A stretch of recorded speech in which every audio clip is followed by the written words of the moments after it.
সাল্লাল্লাহু প্রশ্ন করা হয়েছে, হে রাসূল, আপনার আব্বা আম্মার অবস্থা কি হবে? কথা কি শোনেন নাকি? আপনার আব্বা আম্মার অবস্থা কি হবে? নবী করিম সাল্লাল্লাহু আলাইহি ওয়াসাল্লাম বলেছেন, আমি আমার আব্বা আম্মার কোন উপকারে আসব না। ইন্না লিল্লাহি ওয়া ইন্না ইলাইহি রাজিউন।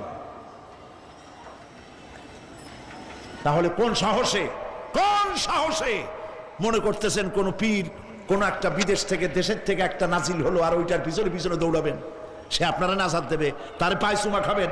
এই পায়ে হাত দিয়ে কদম বুঝি করা বাদ দেন।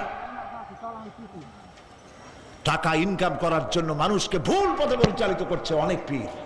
হাসেন এমন খালি মানুষে টাকা দেয়, জামায় অনেক পকেট, খালি টাকা নেওয়ার সমানে ঢুকাইতে থাকে চতুর্দিক দিয়ে।